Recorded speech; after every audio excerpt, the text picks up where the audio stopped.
La encontré con mis esmeraldas en su mano, calculando el precio con la mirada. Soy Adela, 76 años, viuda de un cartógrafo.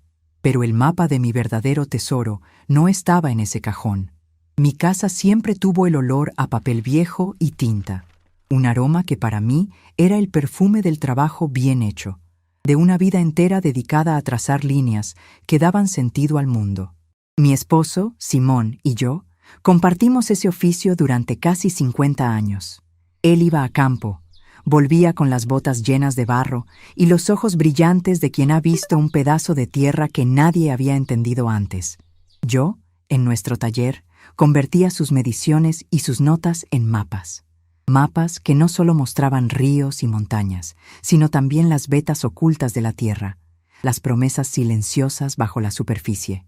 Nuestro taller, en el segundo piso, era mi santuario. Las grandes mesas de dibujo, los rapidógrafos alineados como soldados, los rollos de papel vegetal que esperaban pacientes. Allí, el tiempo se medía en la precisión de un trazo, no en el tic-tac de un reloj. Desde que Simón se fue, hace ya 3 años, el silencio de la casa se había vuelto más denso.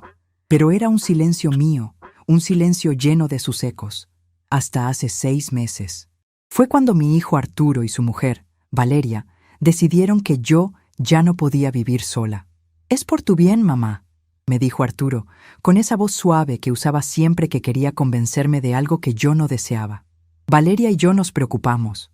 La casa es muy grande, y tú ya no estás para estos trotes». No me preguntaron, me informaron. Se mudaron a la casa que Simón y yo construimos con el dinero de nuestro primer gran proyecto, un mapa geológico para una compañía minera que nos tomó 2 años de trabajo día y noche. La llegada de ellos fue como una marea ruidosa que lo invadió todo.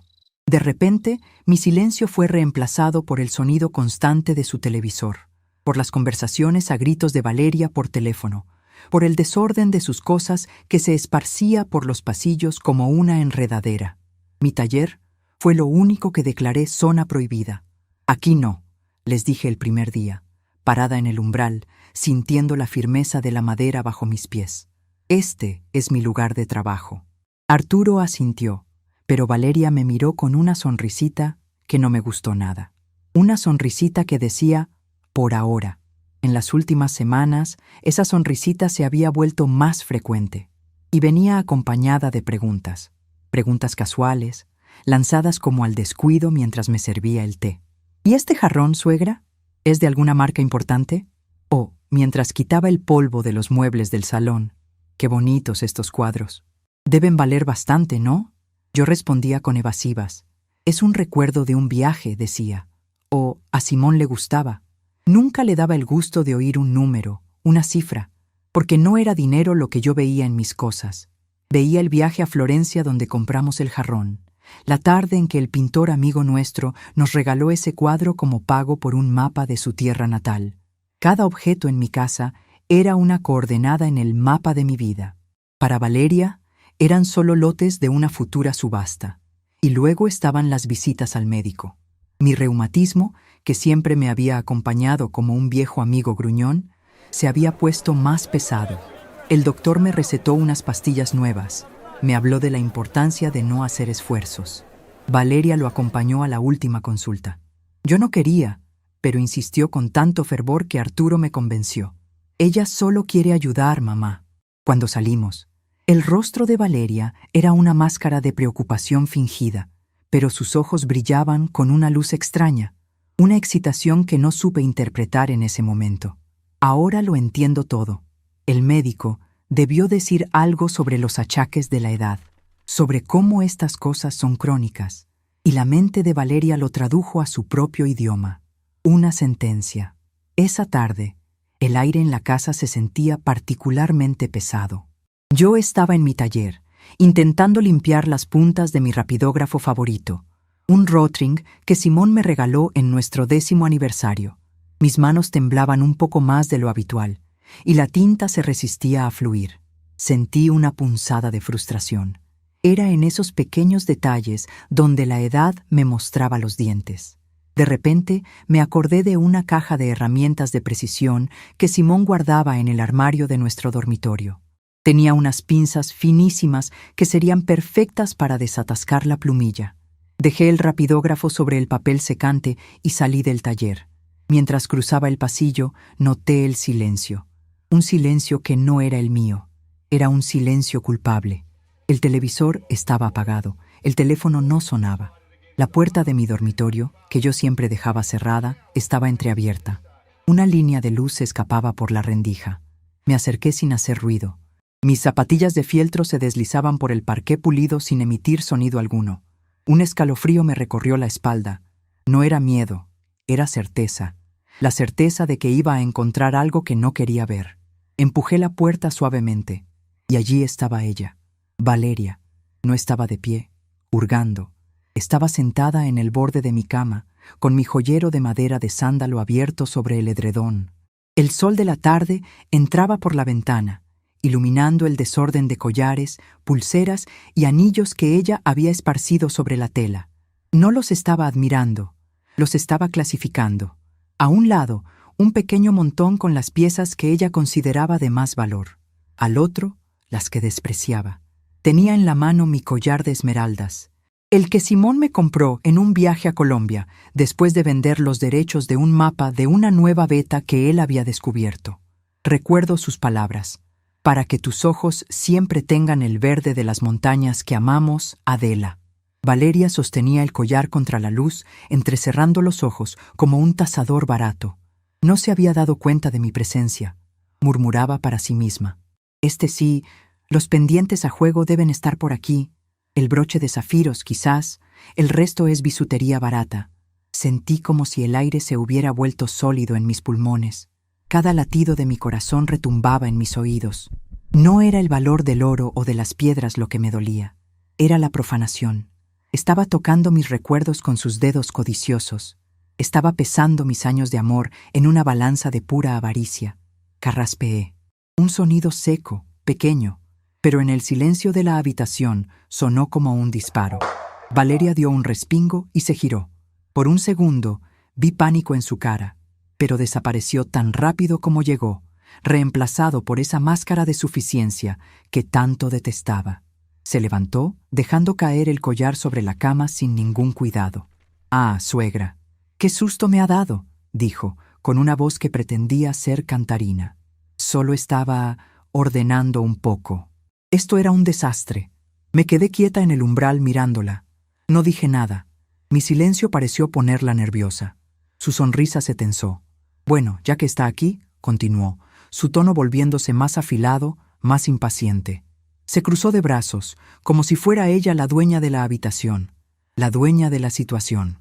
Mejor ser directas, ¿no? Ahorramos tiempo. Caminó hacia el joyero y lo señaló con un gesto despectivo de la barbilla. «Ya estoy separando tus joyas para la subasta», soltó, y cada palabra fue como una piedra lanzada a la cara. «El médico dijo que tienes poco tiempo. Fue muy claro sobre tu condición. Es degenerativa, Adela. Hay que ser prácticos. Estas cosas no pueden quedar aquí cogiendo polvo. Arturo y yo tendremos muchos gastos». La forma en que dijo mi nombre, Adela, sin el suegra, sin ningún respeto, como si ya fuera un nombre en una lápida. Me miró de arriba a abajo, con una mueca de asco, una mirada que me evaluaba como se evalúa a un mueble viejo que ya no sirve, que solo ocupa espacio. Vio mis manos temblorosas, mi espalda un poco encorvada, mi rostro cansado, y en su mente ya me había enterrado. Ya estaba repartiendo el botín, y en ese preciso instante, mientras el veneno de sus palabras buscaba un lugar donde anidar en mi corazón, algo ocurrió dentro de mí. El dolor, la rabia, la humillación, todo se arremolinó por un segundo y luego se asentó. Se convirtió en una calma helada, una claridad tan absoluta y afilada como la punta de mi mejor rapidógrafo. Vi a Valeria, no como la esposa de mi hijo, sino como lo que era, una extraña con planes. Vi a mi hijo, no como mi niño, sino como un hombre débil, cómplice por omisión. Y me vi a mí misma, no como una anciana frágil esperando el final, sino como la mujer que había trazado mapas que cambiaron fortunas. La mujer que sabía exactamente dónde estaba cada tesoro y cada peligro. Entonces sonreí. No fue una sonrisa grande, fue apenas una curva en mis labios. Una sonrisa pequeña, seca, que no llegó a mis ojos, pero fue suficiente para desconcertarla. Valeria frunció el ceño, confundida. Esperaba lágrimas, gritos, un melodrama. No esperaba serenidad. No esperaba una sonrisa. Sin decir una sola palabra, di media vuelta. La dejé allí, de pie en medio de mis recuerdos esparcidos, con la boca ligeramente abierta. Caminé por el pasillo, bajé las escaleras. Cada escalón era un esfuerzo para mis rodillas, pero mi mente volaba. El plan que Simón y yo habíamos diseñado tantos años atrás, una tarde de lluvia, mientras tomábamos coñac en el taller, se desplegó en mi cabeza con una precisión cartográfica. Era un plan para un día como este, un protocolo de emergencia que habíamos llamado, con nuestro humor particular, marea alta, porque sabíamos que las mareas de la vida a veces traen consigo restos indeseados a la orilla. Llegué al vestíbulo de la planta baja.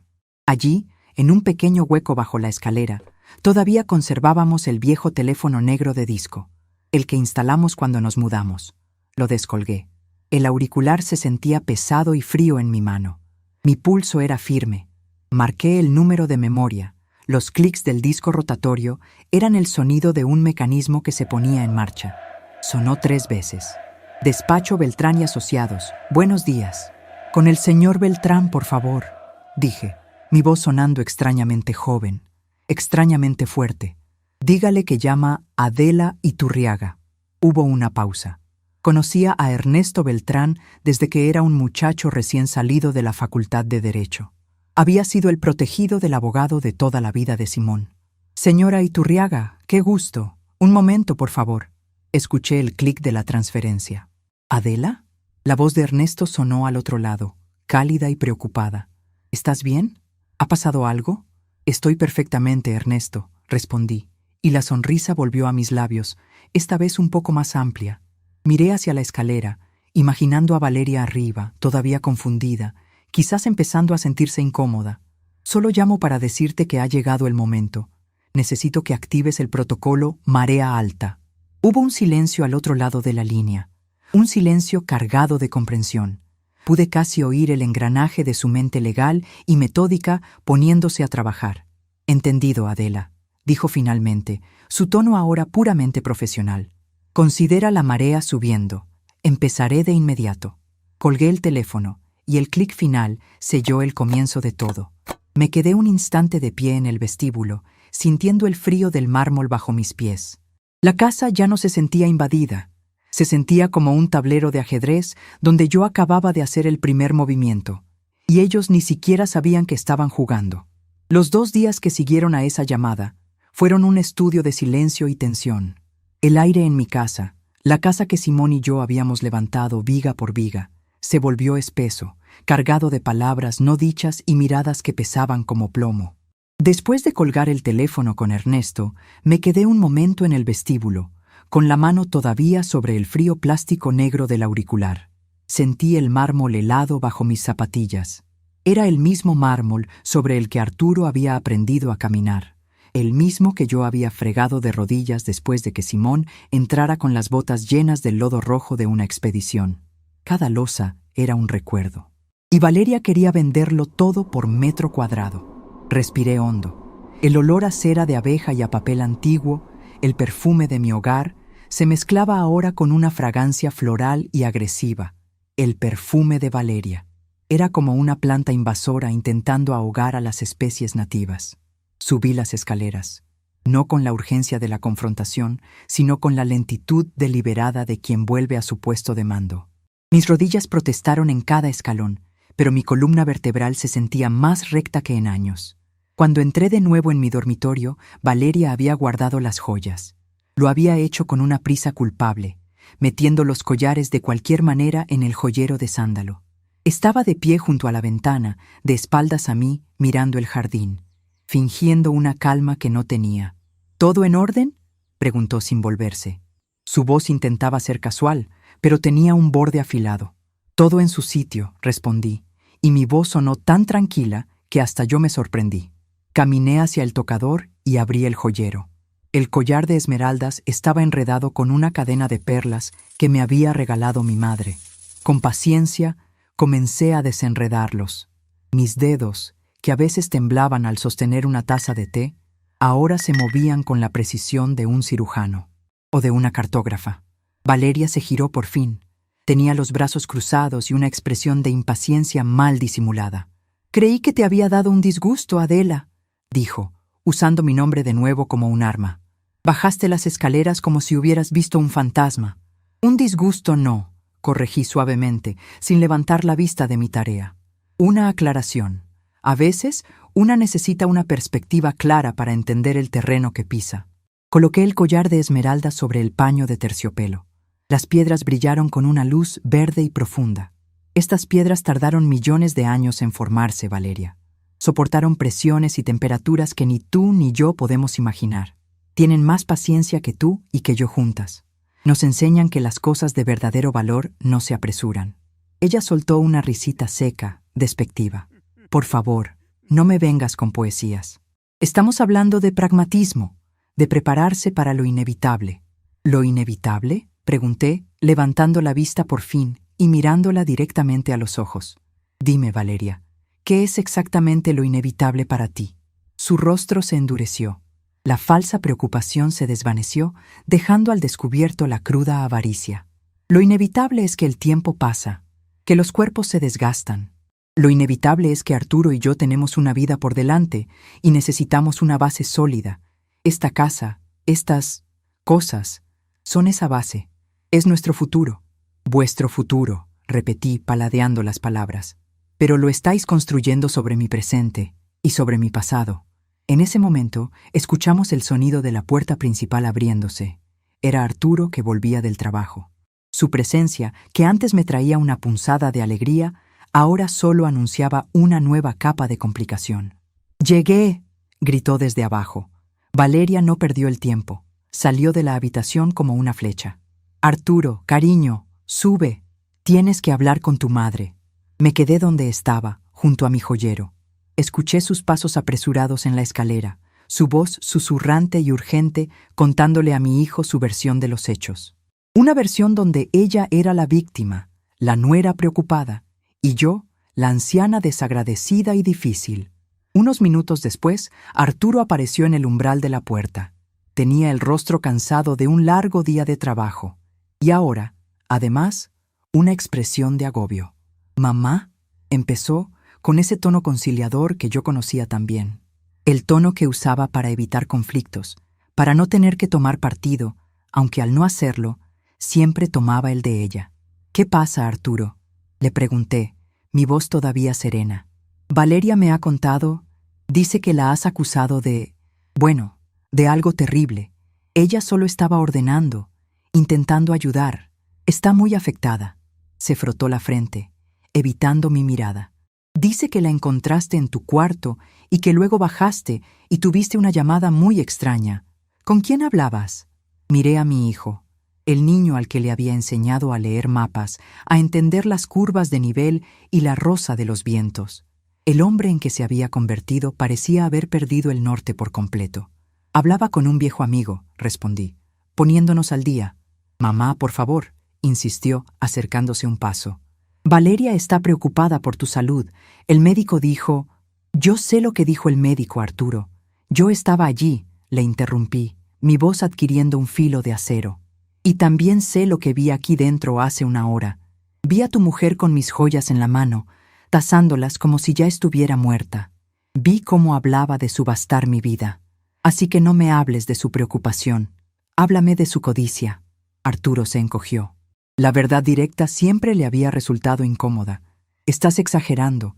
Ella no lo dijo así. Solo es práctica. Tenemos que pensar en el futuro, mamá, en los gastos». Ahí estaba otra vez. La misma palabra, el futuro, su futuro. «El futuro se construye, Arturo. No se saquea del pasado de otros», le dije, repitiendo la frase que había pensado antes. «Esta casa, estas joyas, todo lo que hay aquí dentro es el fruto del trabajo de vuestro padre y mío. Un trabajo que duró 50 años. No es un cajero automático para vuestras urgencias». Me di la vuelta y cerré el joyero. El clic de la cerradura resonó en la habitación. «Ahora, si me disculpáis, tengo trabajo que hacer». Pasé a su lado y salí de la habitación, dejándolo allí, plantado en medio de mi dormitorio con la boca entreabierta. Caminé por el pasillo hasta la puerta de mi taller y entré, cerrando la puerta con llave detrás de mí. El gesto de girar la llave en la cerradura fue extrañamente satisfactorio. Por primera vez en 6 meses sentía que un rincón de mi propia casa era verdaderamente mío.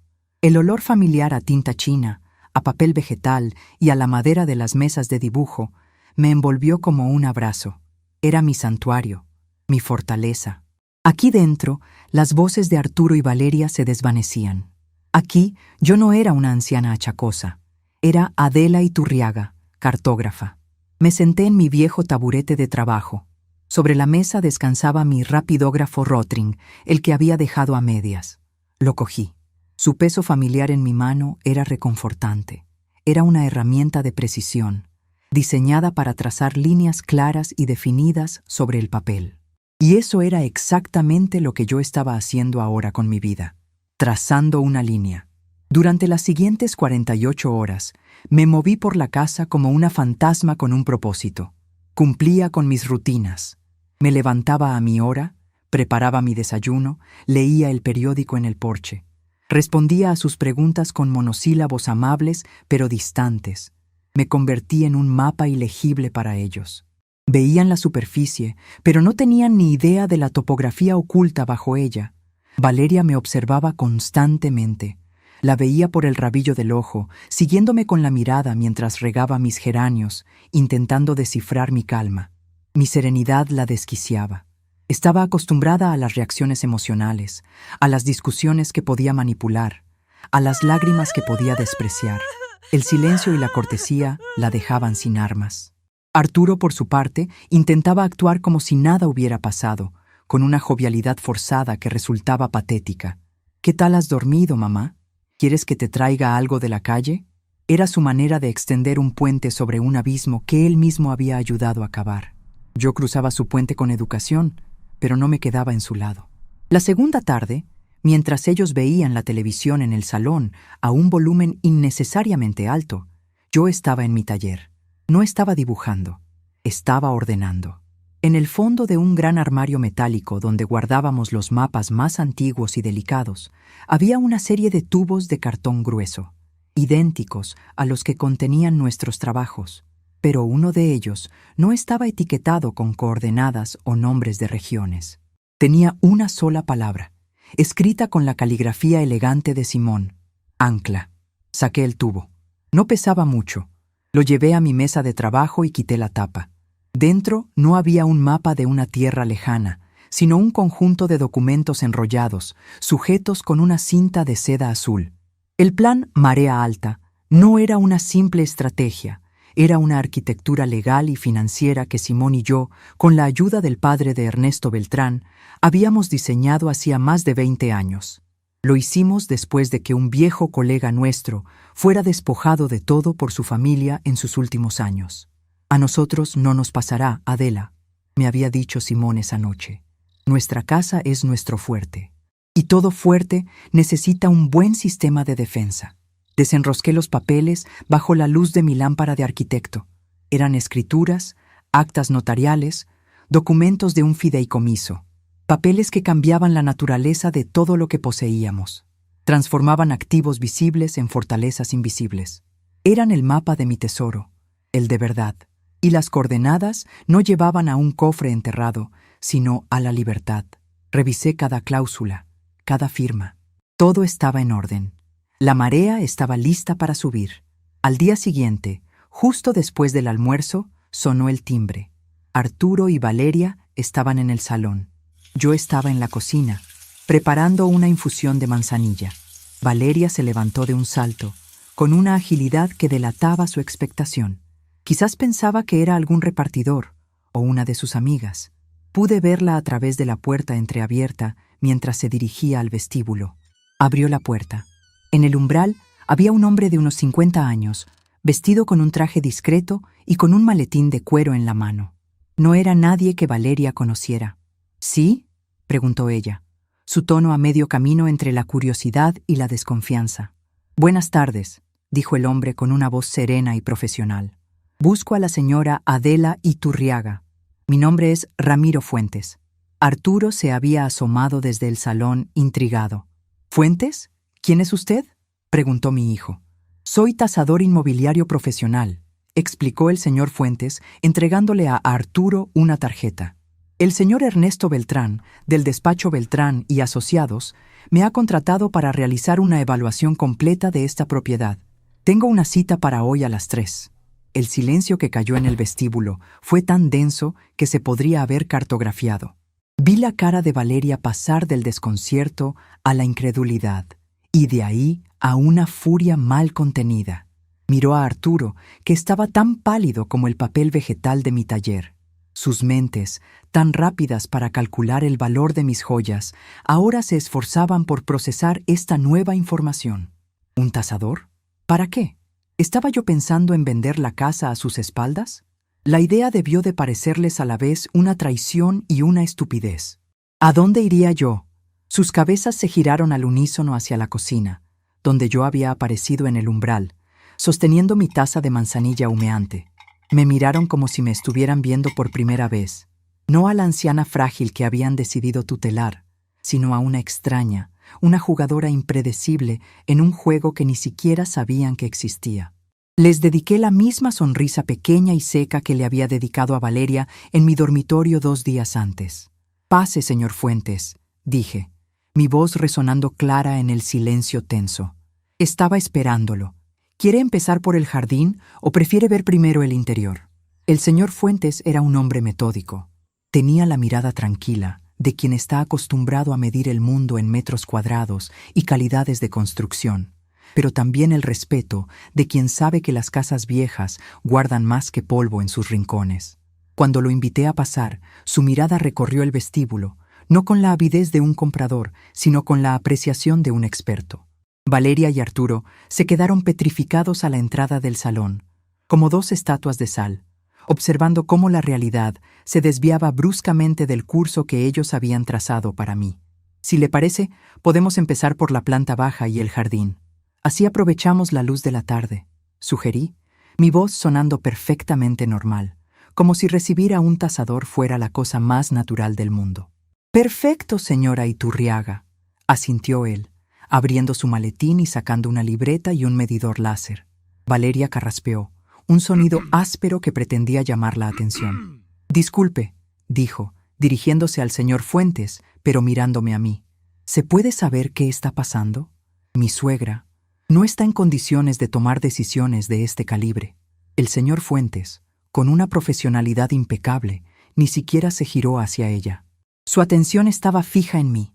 «Señora Iturriaga, ¿desea que estas personas estén presentes durante la tasación? A veces puede ser una distracción».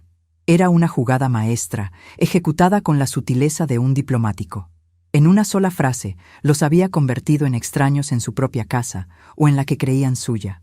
Vi el color subir al rostro de Valeria, una marea roja de furia. Arturo, por su parte, parecía haber encogido. «Pueden quedarse», respondí con una generosidad calculada. Siempre es bueno que la familia se mantenga informada. Empezamos el recorrido. Cada paso era una tortura para ellos y una reafirmación para mí. En el salón, mientras el señor Fuentes medía las distancias y anotaba la calidad de la carpintería de roble, yo le contaba pequeñas historias. Esta chimenea la diseñó mi esposo. Pasó semanas dibujando hasta que consiguió que el tiro fuera perfecto. Nunca echaba humo para adentro. Valeria resopló por lo bajo, pero el señor Fuentes sonrió levemente y anotó algo en su libreta. Chimenea de diseño propio, funcional. Pasamos a la cocina. Los azulejos los trajimos de un viaje a Portugal, expliqué, pasando la mano por la superficie fría y brillante. Cada uno está pintado a mano. Creíamos que un lugar donde se prepara la comida con amor debía ser hermoso. Arturo finalmente encontró su voz, aunque era un susurro tenso y suplicante. «Mamá, por favor, detén esto, hablemos».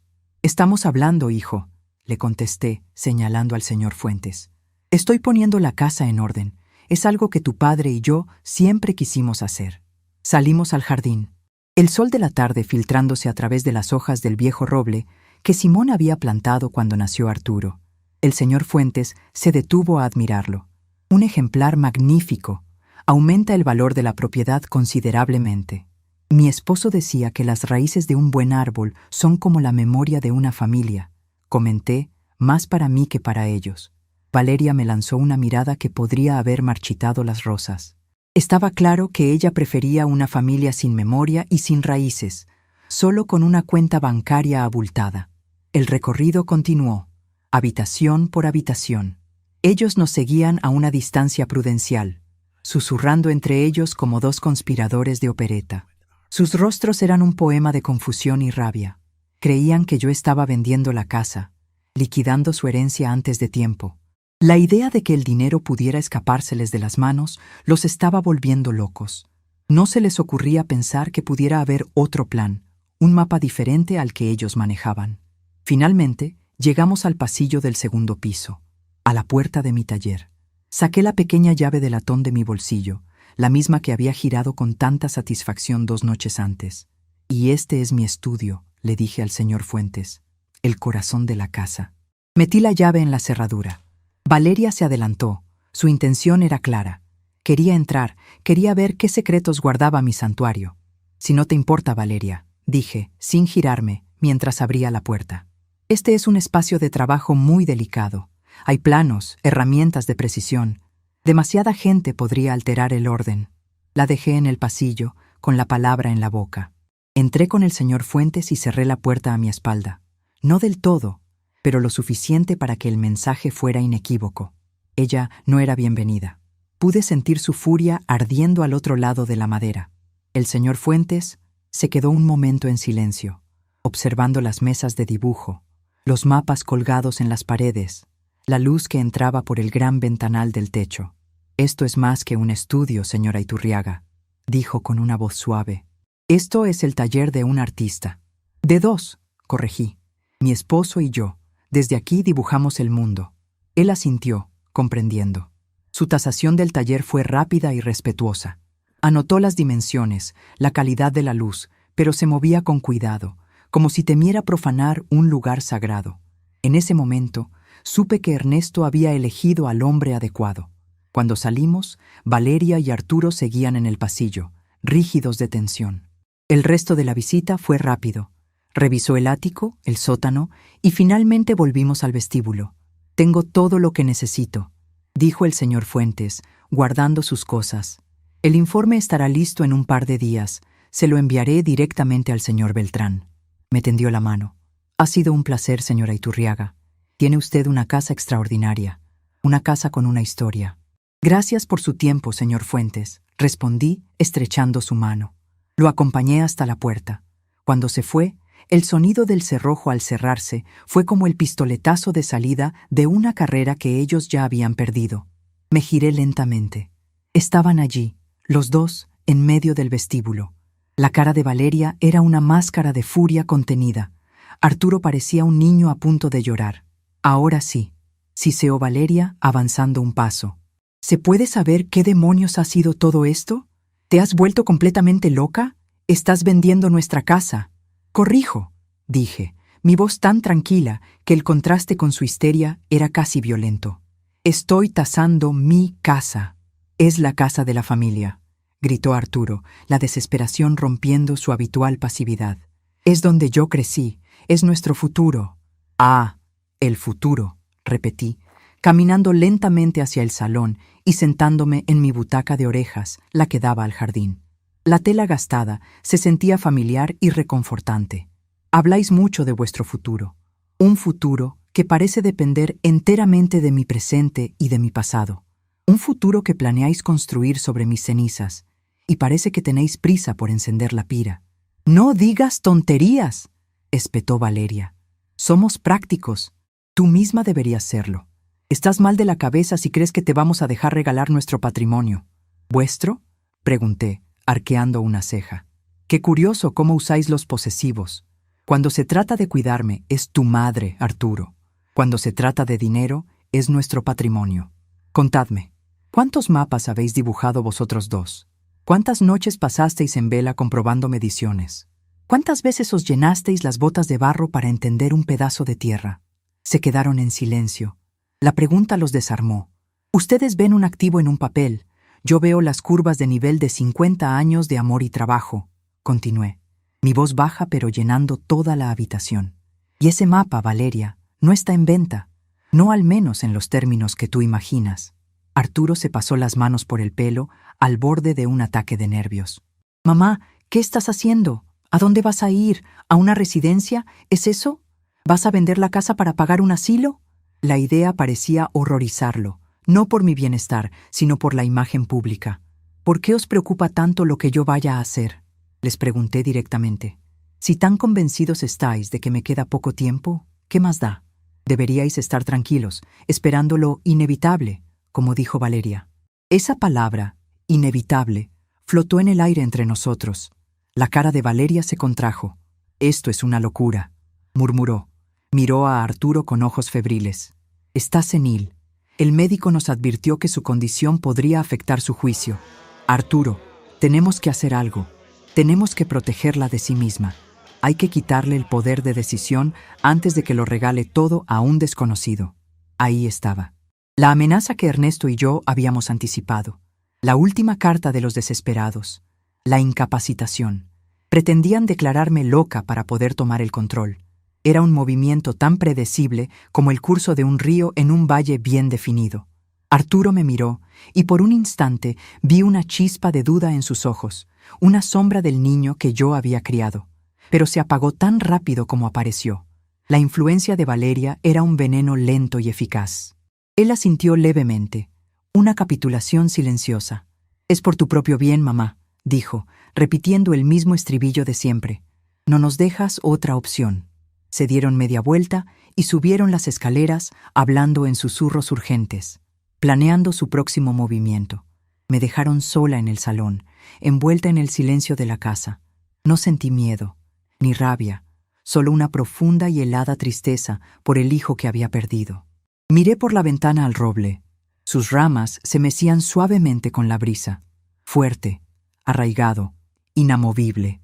Esperé a que se oyeran sus voces tras la puerta cerrada de su dormitorio. Luego me levanté. Mis rodillas apenas protestaron. Fui al viejo teléfono negro bajo la escalera, el mismo que había usado para empezar todo esto. El disco giratorio sonó de nuevo. Cada clic un paso más en mi propio mapa. Despacho Beltrán y Asociados. Con Ernesto, por favor. Es Adela. La espera fue corta. Adela. La voz de Ernesto era calma, un ancla en mi marea creciente. ¿Cómo ha ido? Tal como lo previmos, le respondí, mi voz firme. El señor Fuentes ha sido excelente, y la reacción de ellos ha sido exactamente la que esperábamos.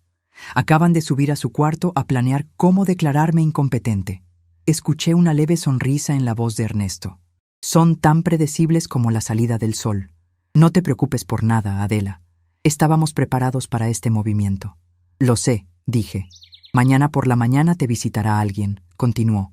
El doctor Rivas. ¿Lo recuerdas? El neurólogo. Era un gran amigo y admirador de Simón. Le he puesto al corriente de la situación. Realizará una evaluación neuropsicológica completa. Su informe neutralizará cualquier intento que puedan hacer con el testimonio de tu médico de cabecera. Asentí, aunque él no podía verme. Por supuesto que recordaba a Julián Rivas, un hombre brillante, con una integridad a prueba de balas. Otro punto de referencia en mi mapa, colocado estratégicamente hace mucho tiempo. Gracias, Ernesto, dije, sintiendo un peso quitarse de mis hombros. No el peso de la lucha, sino el de la incertidumbre. Mi plan no era una reacción improvisada, era una estructura sólida, diseñada con la misma paciencia y previsión con la que Simón y yo dibujábamos nuestros mapas. No me des las gracias, Adela, dijo él. Solo estoy siguiendo las instrucciones que tú y Simón me dejasteis hace 20 años. Él siempre decía, un buen cartógrafo no solo dibuja el camino, también señala los acantilados. Estamos evitando los acantilados. Descansa. Mañana subiremos un poco más la marea. Colgué el teléfono. Volví a mi butaca mientras la tarde moría afuera. La casa estaba en silencio de nuevo, pero ahora era un silencio diferente. No era el silencio de la espera, sino el de la anticipación. Ellos, arriba, creían estar tejiendo una red para atraparme. No sabían que solo se estaban enredando más en la que yo había tendido para ellos hacía mucho, mucho tiempo. La mañana siguiente, amaneció con un sol pálido que no lograba calentar el aire viciado de la casa. El silencio del desayuno fue una batalla sin armas. Valeria movía su cuchara en la taza de café con una lentitud agresiva.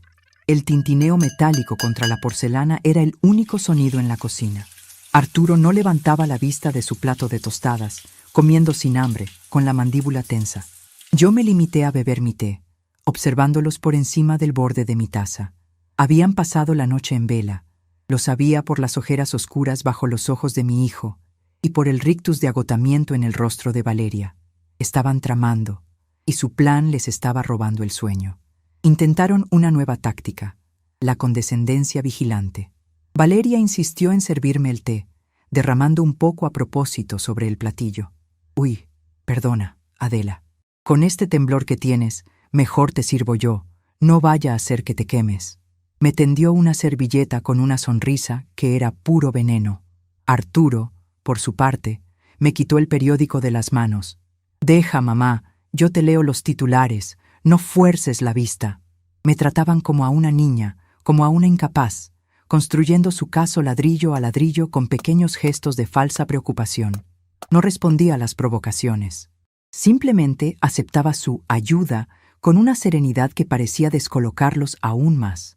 Si querían que actuara como una anciana senil, les daría una interpretación digna de un premio, pero a mi manera, con una calma que ellos no podían comprender ni combatir. A las 10 en punto sonó el timbre. Esta vez fui yo quien se levantó a abrir. Sabía quién era. En el umbral estaba el doctor Julián Rivas. Era un hombre alto y enjuto, con el pelo blanco y unos ojos azules que parecían haberlo visto todo con una mezcla de inteligencia y compasión. Era uno de los pocos amigos de Simón que aún vivían, un hombre cuya mente era tan precisa y afilada como sus diagnósticos. «Adela, querida», dijo, y su voz era un bálsamo. Me tomó las manos entre las suyas, y su tacto era cálido y firme. «Lamento venir sin avisar, pero Ernesto me comentó que quizás te vendría bien una charla». Arturo y Valeria aparecieron detrás de mí como dos sombras. La expresión de Valeria era de pura desconfianza. «¿Y usted quién es?», soltó. «Julián Rivas», se presentó él, sin soltar mis manos, girándose ligeramente para incluirlos en su campo de visión. «Fui colega y amigo del esposo de Adela durante más de 40 años. Soy neurólogo». La palabra neurólogo tuvo un efecto visible en ellos. Los ojos de Valeria se iluminaron con un brillo malicioso. Creyó que el destino le estaba enviando un aliado inesperado, un experto que confirmaría sus sospechas. «Doctor, qué oportuno», exclamó, su voz goteando una falsa dulzura. «Pase, por favor. Estábamos muy preocupados por mi suegra. Últimamente, su comportamiento es errático. Creemos que su juicio está fallando». El doctor Rivas la miró y por un instante sus ojos azules se volvieron dos esquirlas de hielo. «Mi visita es para la señora Iturriaga. Si a ella no le molesta vuestra presencia, a mí tampoco. Adela, ¿dónde prefieres que hablemos?» «En el salón, Julián. Estaremos más cómodos», dije, guiándolo hacia mi butaca de orejas. Él tomó asiento en el sofá de enfrente.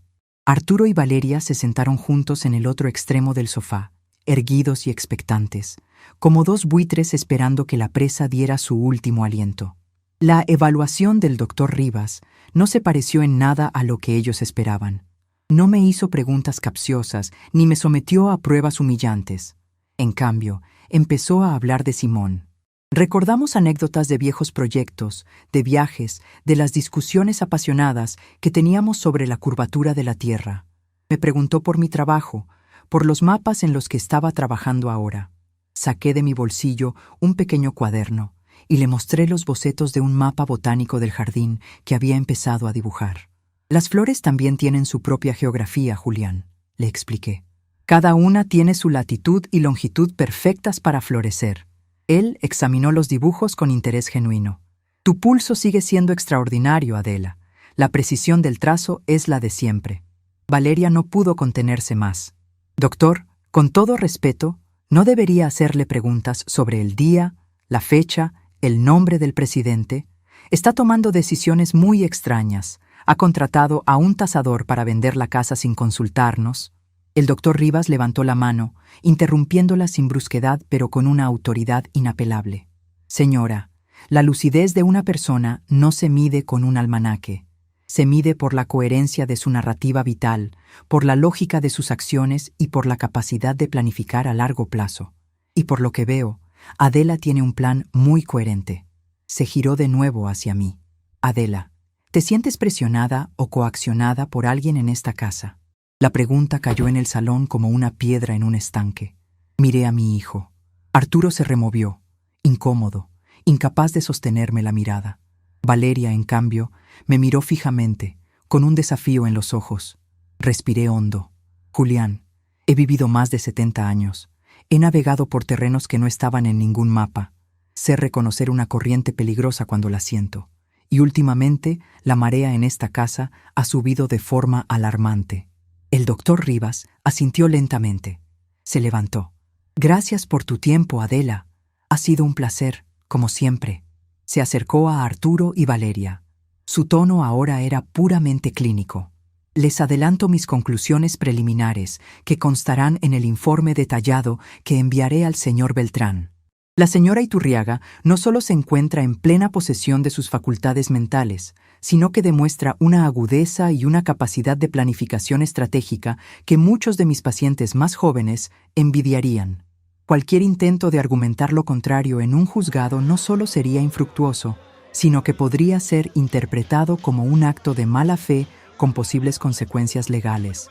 Les recomiendo encarecidamente que busquen asesoramiento legal antes de dar cualquier paso en falso. Los acompañó hasta la puerta con esas palabras, dejándolos pálidos y sin habla. Antes de irse, se volvió hacia mí y me guiñó un ojo. Sigue dibujando tus mapas, Adela. El mundo todavía los necesita.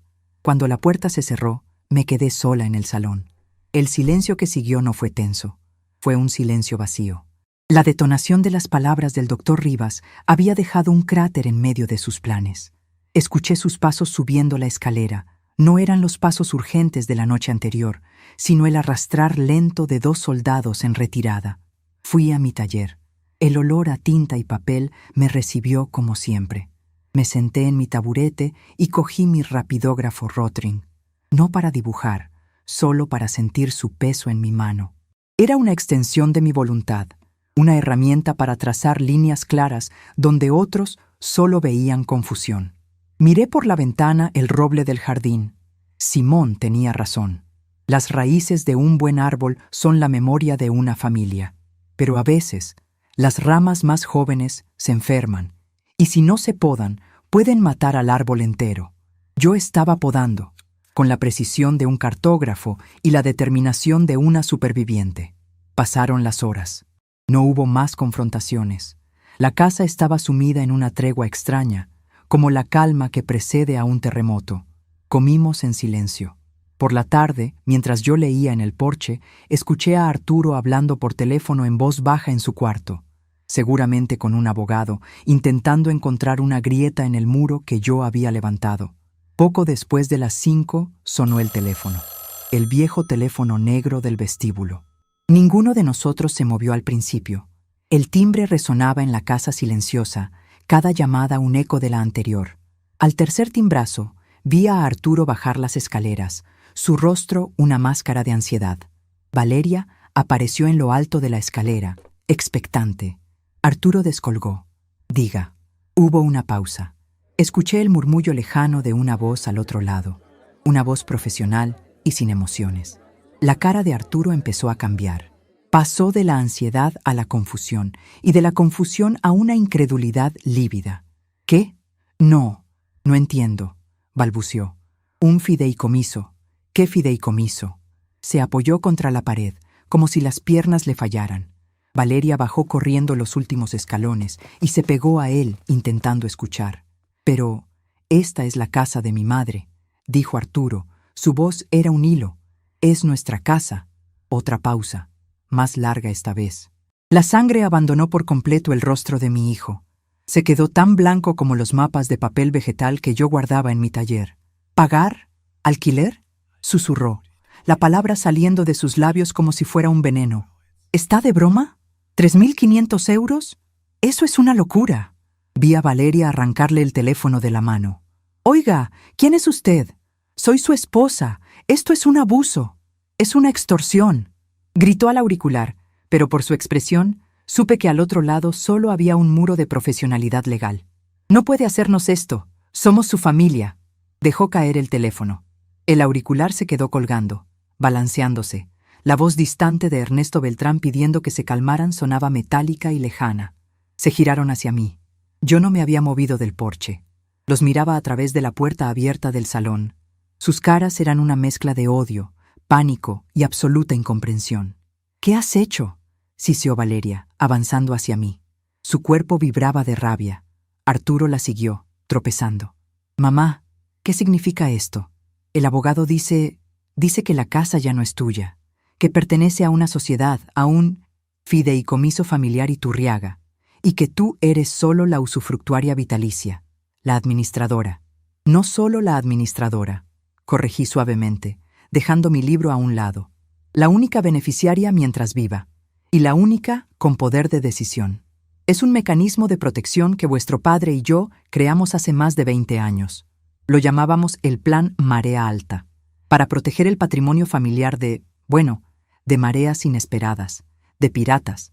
Nos has desheredado», gritó Arturo, el dolor y la traición rompiendo su voz. «No, hijo. Al contrario», le dije, y mi voz era triste, pero firme. «He protegido vuestra herencia. El fideicomiso asegura que esta casa y todo lo que contiene nunca pueda ser malvendido, embargado o liquidado para pagar deudas.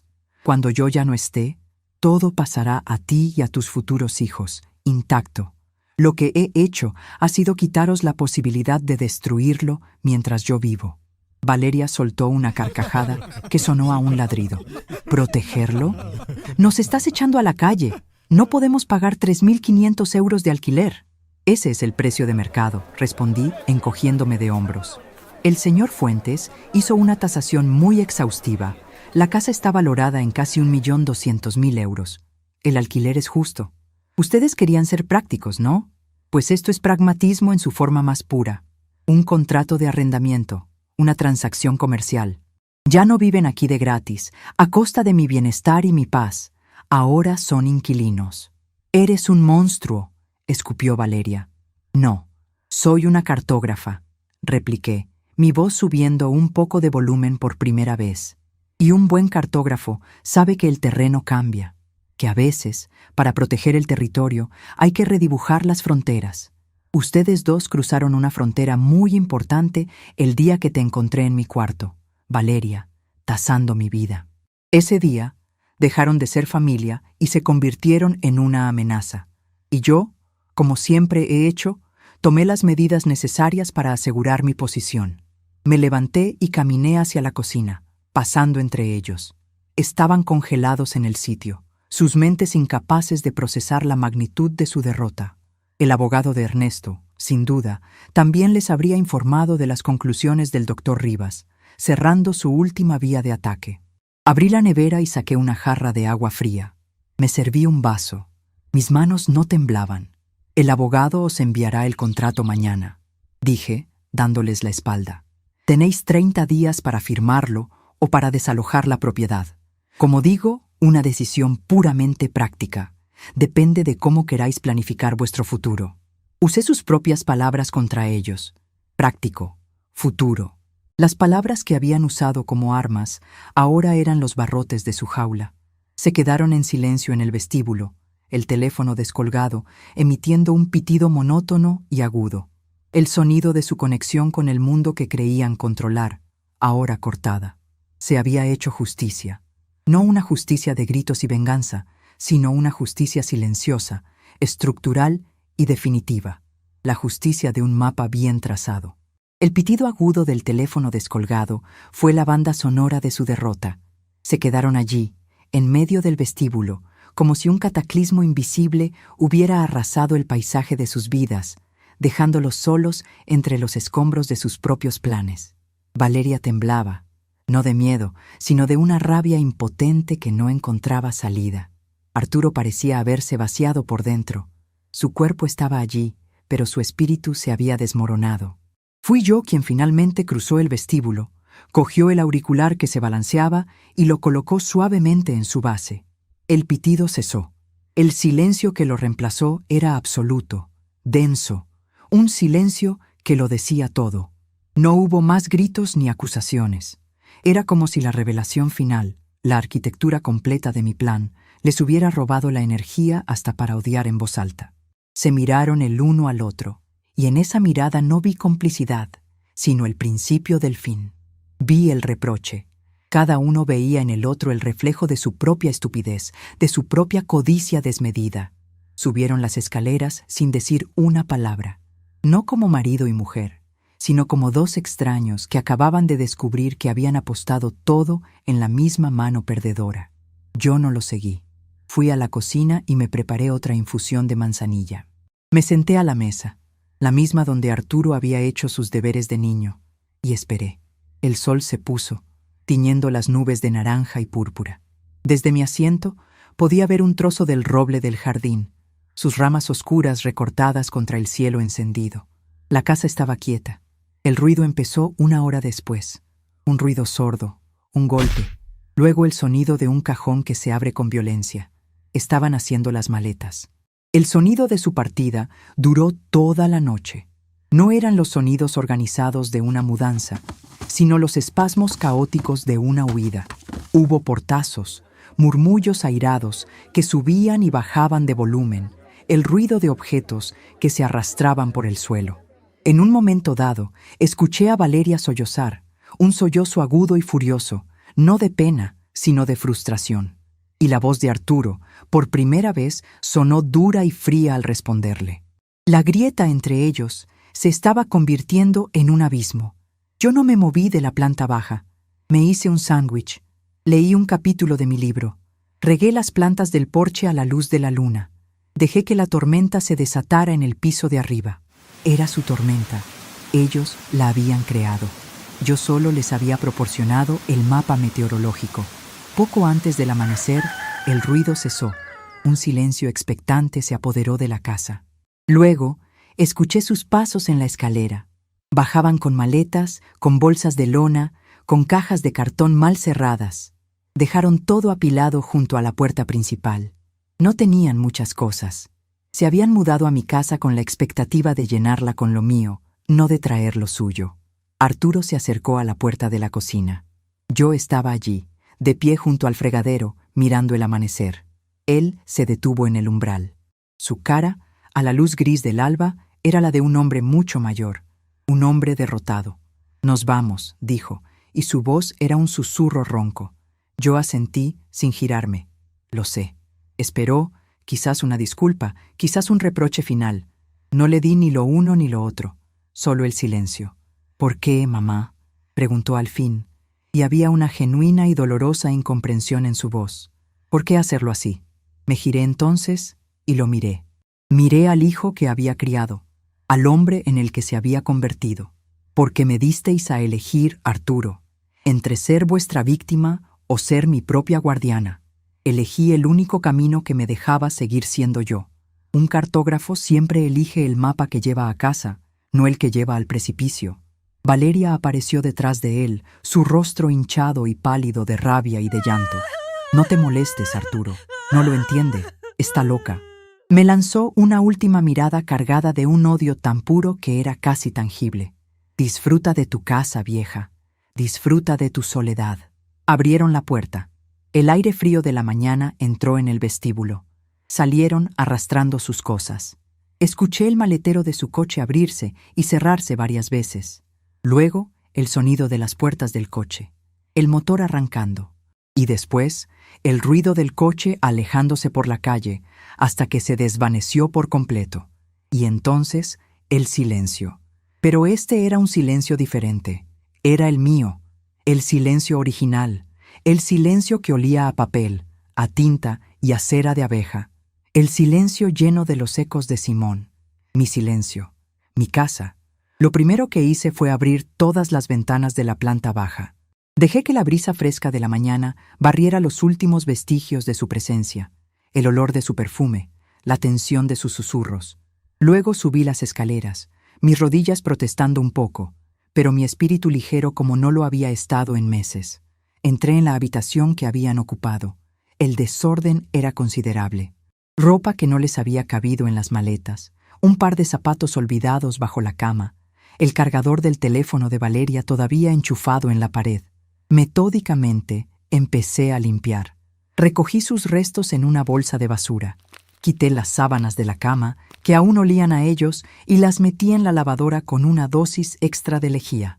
Fregué el suelo, limpié el polvo, borré sus huellas dactilares de los cristales. Cuando terminé, la habitación estaba impecable, anónima, esperando un nuevo propósito. Ya no era su cuarto, era solo una habitación de invitados. Una habitación que, sospechaba, permanecería vacía durante mucho, mucho tiempo. Las semanas que siguieron fueron una lenta y gozosa reconquista. Cada día reclamaba un nuevo pedazo de mi territorio. Moví los muebles del salón, volviendo a la disposición original que Simón y yo habíamos diseñado. Saqué mis libros, que había guardado para hacerles sitio, y los coloqué de nuevo en sus estanterías. La casa volvió a respirar a mi ritmo, a sonar con mis sonidos. El susurro de las páginas de un libro, el tintineo de mis agujas de tejer, la música clásica que salía suavemente de la vieja radio. Unas 3 semanas después de su partida, mientras podaba las rosas en el jardín delantero, mi vecina de al lado, Elvira, se asomó por encima del seto. Elvira era una viuda parlanchina y de buen corazón, con quien compartía recetas y quejas sobre el clima. «Adela, querida, qué bien se te ve», exclamó, secándose la frente con el dorso de la mano. «Hacía tiempo que no te veía tan erguida», le sonreí. «El buen tiempo, Elvira, le sienta bien a mis huesos». Ella bajó la voz, adoptando un tono confidencial. «Oye, el otro día vi a tu Arturo, en el supermercado del centro». Mantuve la expresión neutra, pero mi atención se agudizó. «¿Ah, sí?» «Sí, estaba con Valeria». «Ay, hija, qué caras traían». «Parecían 2 limones agrios», continuó, deleitándose con el chisme. «Mi sobrina, la que trabaja en la inmobiliaria, me contó que alquilaron un pisito de 2 habitaciones encima de la ferretería. ¿Te lo puedes creer? De esta casa a un apartamento donde si estornudas te oye el vecino de enfrente». Valeria se estaba quejando a gritos por el móvil de que no le cabían ni los zapatos. Elvira negó con la cabeza, una mezcla de compasión y satisfacción. Y a él se le veía apagado, como si le hubieran quitado las pilas. Siempre fue un buen chico, Arturo, pero esa mujer le sorbió el juicio. Le di las gracias por la información con un gesto vago y cambié de tema, preguntándole por sus nietos. Pero mientras cortaba una rosa muerta, pensé en lo que me había dicho. Un piso encima de la ferretería. El contraste era casi poético. Habían querido el palacio y habían acabado en una caja de zapatos. Habían soñado con una base sólida para su futuro, y ahora vivían sobre el ruido de martillos y taladros. La ironía era tan precisa que podría haberla dibujado en un mapa. No sentí alegría por su desgracia. Sentí un equilibrio, como cuando trazas una línea y llega exactamente al punto donde debía llegar. La justicia, a veces, no es un trueno, sino el eco monótono de las propias decisiones. Pasó un año y luego otro. La vida encontró su nuevo cauce, un río tranquilo que fluía sin sobresaltos. Ernesto Beltrán se encargaba de la administración del fideicomiso con una eficiencia silenciosa. Cada trimestre me enviaba un informe detallado. El patrimonio no solo estaba protegido, sino que gracias a sus prudentes inversiones, había crecido. Aquel tesoro que Valeria había intentado saquear ahora era más grande, más sólido, un fuerte inexpugnable que garantizaba no solo mi tranquilidad, sino el futuro de un nieto que quizás nunca conocería. Mi taller volvió a ser el centro de mi universo. El ayuntamiento me encargó un proyecto que me llenó de una energía que creía perdida. Querían restaurar y señalizar una antigua ruta de senderismo que recorría las colinas de los alrededores, una ruta que se había perdido en la memoria colectiva. Me pidieron que creara una serie de mapas detallados, mapas que no solo mostraran el camino, sino que también contaran la historia de los lugares por los que pasaba. Las ruinas de un viejo molino, un manantial escondido, un mirador desde el que, decían las leyendas, se veía el mar en los días claros. Pasé meses inmersa en el proyecto. A veces, contrataba a un joven estudiante de geografía para que me ayudara con el trabajo de campo, pero la mayor parte del dibujo, la parte artesanal, la hacía yo. El olor a tinta china volvió a impregnar mis días. Mis manos, aunque a veces temblorosas, encontraban su firmeza al sostener el rapidógrafo. Descubrí que mi pulso era más seguro, mi vista más clara, cuando estaba trazando las líneas de un mundo que entendía, un mundo de curvas de nivel, de altitudes y de puntos cardinales. Había encontrado mi norte de nuevo. Una tarde de otoño, 2 años después de que se fueran, Ernesto vino a tomar café. Se sentó en la butaca del salón, donde antes se sentaba Arturo. Hablamos de las finanzas del fideicomiso, de la rentabilidad de unas acciones, de la necesidad de reparar el tejado antes del invierno. Por cierto, dijo, como quien no quiere la cosa, mientras removía el azúcar en su taza. Recibí una llamada la semana pasada, de un abogado. Representaba a tu hijo. Levanté la vista de mi taza. ¿Y qué quería? Sondear. Quería saber si había alguna posibilidad de disolver el fideicomiso, o de negociar algún tipo de adelanto sobre la herencia. Al parecer, las cosas no les van bien. Tienen deudas. ¿Y qué le dijiste?, pregunté, mi voz completamente serena. Ernesto sonrió. Le leí la cláusula que tu marido y tú redactasteis con mi padre, la cláusula Marea Alta. Es una obra de arte legal, Adela, inexpugnable. El fideicomiso no puede ser disuelto ni alterado mientras vivas, y cualquier beneficiario que intente impugnarlo judicialmente pierde automáticamente todos sus derechos sobre él. Se lo expliqué con mucha calma. Creo que entendió el mensaje. No volverá a llamar. Asentí. Simón. Incluso después de muerto, seguía protegiéndome.